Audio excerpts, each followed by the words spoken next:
అమ్మ నాన్న 10 days Kashi cover అవుతూ trip వెళ్ళొచ్చారు.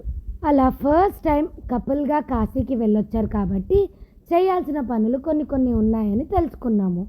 First and foremost thing ఏంటంటే కాశీకి వెళ్ళాక డైరెక్ట్గా ఇంటికి కాకుండా ఏదైనా టెంపుల్లో దిగాలి అని చెప్పారు. మనకి దగ్గరలో చిన్నమ్మ వర్షాల ఉంది కాబట్టి అమ్మ వాళ్ళు అక్కడే దిగారు. వాళ్ళు తెచ్చిన పవిత్రమైన గంగాజలంతో ప్రదక్షిణలు చేసి ఆ తర్వాత గంగాజలానికి పూజ చేయించారు.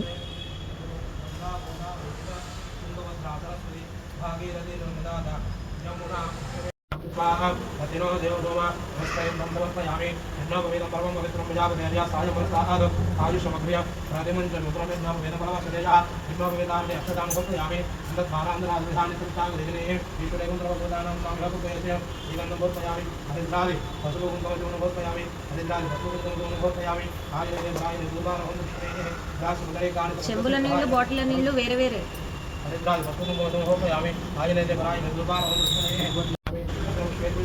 ఓం రామే నమః ఓం మహేశ్వరే నమః ఓం భవాయ నమః ఓం వైష్ణవే నమః ఓం వారాహ్య నమః ఓం ఇంద్రాణి నమః ఓం చాముండాయ నమః భవాయ దేవాయ నమః సర్వాయ దేవాయ నమః ఈశాన దేవాయ నమః గురుదేవ దేవాయ నమః రుద్రాయ దేవాయ నమః రుద్రాయ దేవాయ నమః భీమాయ దేవాయ నమః గురుదేవ దేవాయ నమః భవస దేవతపతే నమః సర్వస దేవతపతే నమః ఈశాన దేవతపతే నమః.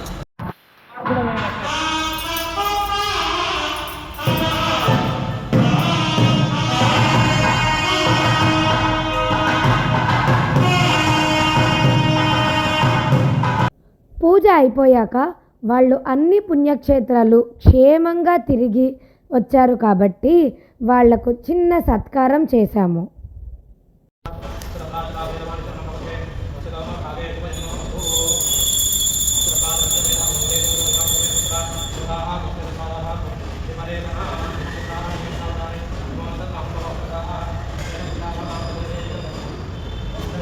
इधर की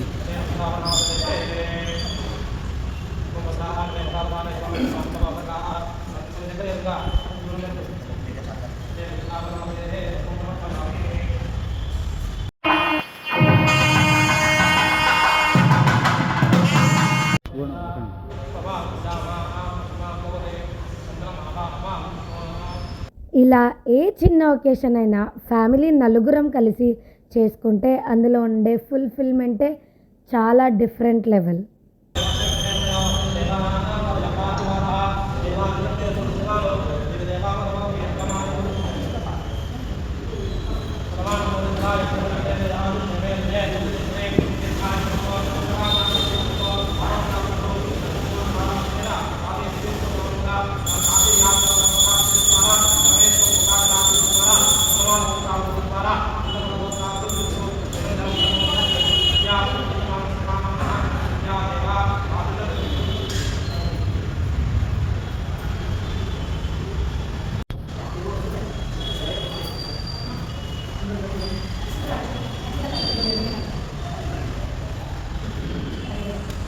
గుడిలో చేయాల్సిన కార్యక్రమాలన్నీ చేసి వాళ్ళని భజంత్రీలతో ఘనంగా పిలుచుకొద్దాము అనేది మా చిన్న థాట్.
ఇలా అమ్మ నాన్న అక్కడి నుంచి వచ్చేసరికే దీపం పెట్టి బయట కాళ్ళు కడిగి లోపలికి పిలుచుకెళ్ళాలి అని చెప్పారు.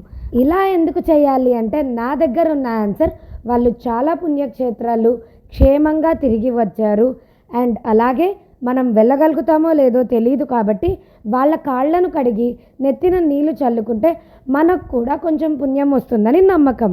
మీకేమన్నా వేరేవి తెలుసుంటే కింద కామెంట్స్లో మెన్షన్ చేయండి.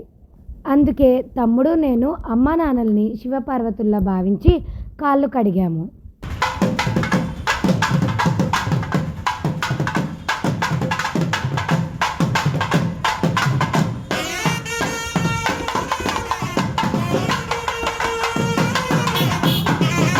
ప్రయాగముల మణికర్ణిక తన లోపల వెలసిన శ్రీవారణాసి గంగోత్రి.